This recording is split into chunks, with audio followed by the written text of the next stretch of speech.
Hello students, welcome to class 10th। और आज हम अपना फर्स्ट चैप्टर जिसका नाम विकास है कंटिन्यू करने जा रहे हैं।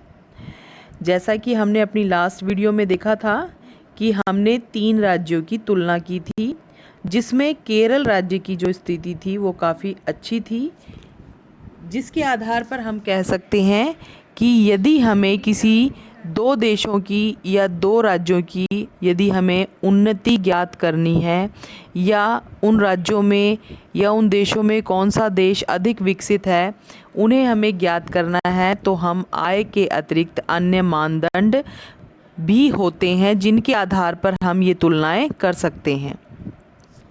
जैसा कि मैंने आपको पिछली वीडियो में भी बताया था कि जो हरियाणा है और केरल है और बिहार है, इन तीनों राज्यों में जो हमने अन्य कौन कौन से मानदंड हमने जो है इस्तेमाल किए थे, जैसे मृत्यु दर, शिशु मृत्यु दर, जिसमें केरल की स्थिति थी वो जो है काफ़ी अच्छी थी, और बाकी हरियाणा और बिहार जो राज्य हैं इनमें इनकी स्थिति जो है काफ़ी पिछड़ी थी। इसी तरह साक्षरता दर की हमने तुलना की थी, तो इसमें भी जो केरल था वो काफ़ी उन्नति जो है करने वाला राज्य था। इसके बाद हमने जो है निवल उपस्थिति अनुपात भी उसके विषय में भी चर्चा की थी, इसमें भी जो है केरल की स्थिति काफ़ी अच्छी थी। तो हम कह सकते थे कि हरियाणा और जो बिहार है वो केरल के मुकाबले पीछे थे, और ये जो केरल है ये केरल राज्य अधिक विकसित था। तो इस विषय पर हमने चर्चा की थी।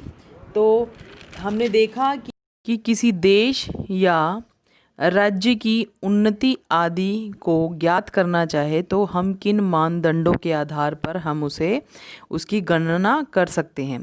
तो देखिए, आज का जो हमारा टॉपिक है वो है सार्वजनिक सुविधाएं।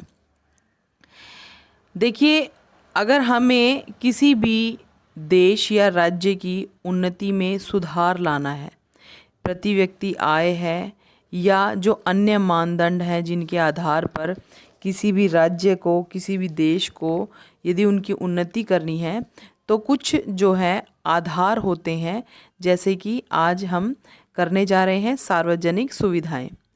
यानी कि कुछ ऐसे विषय होते हैं, यदि अगर हमें वो प्राप्त हों या कुछ ऐसी सुविधाएं हमें प्राप्त हों तो हम जो है किसी भी देश की या राज्य की उन्नति कर पाते हैं। देखिए, ऐसा क्यों है कि हरियाणा में औसत प्रति व्यक्ति आय है वो केरल के औसत प्रति व्यक्ति आय से अधिक है। देखिए, वैसे तो हरियाणा की जो मैंने आपको जो तालिका 1 और तालिका 2 में पिछली वीडियो में मैंने आपको बताया था कि जो हरियाणा की प्रति व्यक्ति आय है वो केरल की प्रति व्यक्ति आय से अधिक है। लेकिन जो कुछ महत्वपूर्ण क्षेत्र हैं, बहुत सारे अन्य मैंने आपको बताया था, अन्य हमने जो मानदंड देखे थे उन क्षेत्रों में हमने देखा कि वह केरल से काफ़ी पीछे है। तो ऐसा कैसे संभव है कि जो क्षेत्र प्रति व्यक्ति आय में आगे है वो अन्य मानदंडों में किसी क्षेत्र से पीछे हो सकता है? तो देखिए, विकास के लिए आवश्यक तत्व क्या है? सार्वजनिक सुविधाएं, जिन्हें हम आज इस विषय में करने जा रहे हैं। तो ये देखिए, यह आवश्यक नहीं है कि देखिए प्रति व्यक्ति आय से क्या होगी। मान लीजिए यदि किसी एक व्यक्ति की आय बहुत ज़्यादा है, यानी वो मतलब बहुत अधिक धन कमा लेता है, उसके पास बहुत अधिक पैसे हैं, तो ये आवश्यक नहीं है कि जेब में रखा हुआ पैसा वे सब वस्तुएं और सेवाएं खरीदने में उसकी मदद कर सकता है जिनकी उसे एक बेहतर जीवन के लिए आवश्यकता होती है। उदाहरण के तौर पर हम देख लेते हैं कि जैसे मान लीजिए हमारे पास बहुत धन है, लेकिन हम क्या कर रहे, हम क्या उससे कुछ ऐसी चीज़ें हैं जिनको प्राप्त कर सकते हैं धन से। मान लीजिए कि प्रदूषण मुक्त वातावरण हमें चाहिए, हमें रहने का ऐसा स्थान, हमें आसपास की जो है सफाई चाहिए, या ऐसा वातावरण जो प्रदूषण से मुक्त हो। जैसे दिल्ली जैसे शहर में अगर हम चाहें कि हमारे लिए जो है वातावरण साफ़ हो जाए, तो ऐसा नहीं हो सकता। धन से हर एक चीज़ खरीदी नहीं जा सकती। बहुत सारी और भी अन्य ऐसे उदाहरण हैं जिनके आधार पर जो है हम पैसों की सहायता से या धन की सहायता से या जेब में रखे हुए पैसों की सहायता से हम अपने लिए वो सुविधाएं मुहैया नहीं करवा सकते। तो चलिए इसको हम एक उदाहरण के माध्यम से पढ़ते हैं। मान लीजिए कि आप ऐसे गांव में रहते हैं जहां एक ऐसे गांव में आप रहते हैं जहां सिर्फ एक बच्चा स्कूल जाना चाहता है। तो क्या वो बच्चा स्कूल जा पाएगा? मान लीजिए पूरे गांव में से सिर्फ एक ही बच्चा ऐसा है जो स्कूल जाना चाहता है, और मतलब क्या उस एक बच्चे की इच्छा पूरी होगी? क्या वो स्कूल जा पाएगा? अगर उसके गांव में स्कूल है तो वो ज़रूर जा पाएगा, और अगर उसके गांव में स्कूल नहीं है तो वो नहीं जा पाएगा। लेकिन देखिए, अब अगर उसके माता पिता के पास धन है या उनकी इतनी हैसियत है कि वो शहर के बाहर जो है बच्चे को भेज सके तो भेज पाएंगे। अगर उनकी हैसियत नहीं है तो वो नहीं भेज पाएंगे।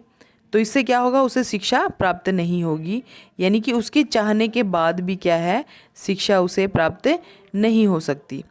उसी स्थिति में देखिए कि यदि गांव के सारे बच्चे, देखिए हम तुलना कर रहे हैं, एक गांव में यदि एक बच्चा है और वो चाहता है पढ़ना लेकिन सुविधाएं उपलब्ध नहीं हैं तो वो नहीं पढ़ सकता। लेकिन यदि दूसरे गांव में बहुत सारे बच्चे चाहते हैं स्कूल में जाना, तो क्या वहाँ की जो सरकार है या वहाँ कोई ऐसी निजी कंपनी या जो प्राइवेट स्कूल बनाया जाएगा जिससे बच्चे पढ़ेंगे? तो आप ये देखिए कि आप इसलिए मतलब वो बच्चा क्या होगा, वो बच्चे क्या है ज़रूर स्कूल जा पाएंगे, और शायद क्योंकि इतने ज़्यादा बच्चों की संख्या देख करके उस राज्य की या उस क्षेत्र की जो सरकार है वो कोशिश करेगी कि कोई सरकारी स्कूल या प्राइवेट स्कूल जो है मुहैया हो सके। इसका कारण क्या है कि वो बच्चा स्कूल इसलिए जा पाएगा क्योंकि उस क्षेत्र के जो बहुत सारे बच्चे हैं वो स्कूल इसलिए जा पाएंगे क्योंकि ये बहुत ज़्यादा लोग हैं, ठीक है ना। क्योंकि एक बच्चे, देखिए एक बच्चे की जो इच्छा है वो पूरी नहीं हो पा रही है। क्यों? क्योंकि जो है उसकी सुनवाई नहीं हो पाएगी। एक व्यक्ति के लिए हम कोई जो है सुविधाएं वहाँ उपलब्ध नहीं हो सकते, लेकिन जहाँ पर बहुत लोगों की जो डिमांड होती है वहाँ पर देश की सरकार को भी जो है झुकना पड़ता है या ऐसी सुविधाएं उपलब्ध करवानी पड़ती हैं। तो देखिए नेक्स्ट पॉइंट, आप इसलिए पढ़ पा रहे हैं क्योंकि बहुत से अन्य बच्चे भी चाहते हैं। बहुत से लोग ये मानते हैं कि सरकार को स्कूल खोलना चाहिए और अन्य प्रकार की जो सुविधाएं उपलब्ध करानी चाहिए जिससे क्या है सभी बच्चों को पढ़ने के अवसर मिल पाएंगे, ठीक है। क्योंकि बहुत सारे बच्चे चाहते हैं, वहाँ के लोग चाहते हैं, इस वजह से वो सरकार पर प्रेशर बनाएंगे, दबाव बनाएंगे और सरकार को उन्हें ये सुविधा उपलब्ध करवानी पड़ेगी। अभी भी ऐसे बहुत सारे क्षेत्र हैं, देखिए देश के अंदर या कुछ ऐसे बहुत सारे ऐसे इलाके हैं जहाँ पर बच्चे मुख्य रूप से जो लड़कियाँ होती हैं उच्च विद्यालयों की शिक्षा प्राप्त नहीं कर पाती क्योंकि सरकार ने इनके लिए पर्याप्त सुविधाएं उपलब्ध नहीं करवाई है। तो देखिए ये हमें मतलब किस चीज़ को दर्शाता है? सार्वजनिक सुविधाओं को। क्योंकि जहाँ पर बहुत सारे लोग जागरूक हैं और जो बहुत सारे लोग जो है सार्वजनिक सुविधाओं की जो मांग करते हैं तो वहाँ पर ये सुविधाएं उपलब्ध होती हैं जिनके कारण क्या है किसी भी देश या राज्य की तरक्की होती है। देखिए जैसे केरल में जो शिशु मृत्यु दर है वो कम है क्योंकि जो यहाँ की स्वास्थ्य सेवाएं हैं, शिक्षा संबंधी जो सेवाएं हैं, ये जो मौलिक सुविधाएं हैं इन्हें पर्याप्त मात्रा में उपलब्ध हैं। इसी प्रकार कुछ जो राज्य हैं, अन्य राज्य हैं, उनमें सार्वजनिक वितरण प्रणाली ठीक प्रकार से जो है कार्य कर रही है।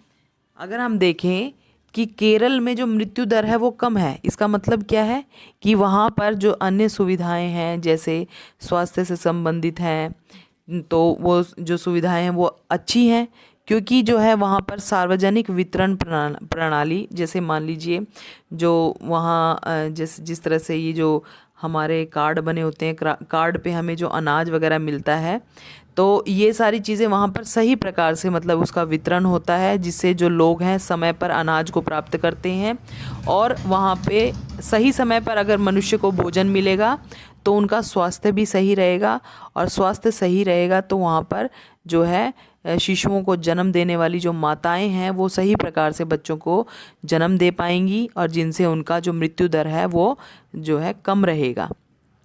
तो इस तरह से देखिए, अन्य राज्य भी बहुत सारे ऐसे राज्य हैं जहाँ पर बहुत सारी ऐसी सार्वजनिक सुविधाएं हैं जिन्हें सही समय पर सरकार के द्वारा मुहैया करवाया जाता है और जिसके द्वारा मतलब उन राज्यों की जो तरक्की है, जैसे मान लीजिए मैंने अभी आपको जो पिछली वीडियो में बताया था कि जो शिशु मृत्यु दर है या साक्षरता दर है या निवल उपस्थिति दर है, तो इन क्षेत्रों की जहाँ पर अधिक से अधिक सार्वजनिक सुविधाएं प्राप्त हैं वहाँ की ये जो सारी स्थितियाँ हैं ये बिल्कुल सही होंगी। ऐसे राज्यों में लोगों के देखिए स्वास्थ्य और पोषण स्तर निश्चित रूप से बेहतर होने की संभावना, यानी कि जो लोग हैं यहाँ पर शिक्षा के क्षेत्र में देख लीजिए या स्वास्थ्य संबंधी देख लीजिए या जो बच्चों की संख्या है कि विद्यालय में बच्चे कितने बच्चे जाते हैं पढ़ाई के लिए, देखिए अगर हम देखते हैं तो इन सभी में स्थिति है जो काफ़ी अच्छी मिलेगी। ये उन्हीं क्षेत्रों में संभव हो पाएगा जहाँ पर हमें सार्वजनिक सुविधाएं उपलब्ध हो पाएंगी। क्योंकि देखिए जब एक बच्चा चाहता था तो एक बच्चा स्कूल नहीं जा पाएगा, लेकिन अगर वहीं पर अगर उसी गांव में अगर बहुत सारे बच्चे चाहते हैं तो वो बच्चे क्या सामूहिक रूप से जो है, अगर हम किसी समूह में अगर हम खड़े होकर के अगर हम किसी सुविधा की मांग करें सरकार से तो वो सरकार हमें ज़रूर से ज़रूर जो है ये सुविधाएं उपलब्ध करवाएंगी। तो ये सारा टॉपिक आपको अच्छी तरह से क्लियर हो गया होगा और जो इससे नेक्स्ट टॉपिक है वो हम अपनी नेक्स्ट वीडियो में करेंगे। Thank you, have a nice day.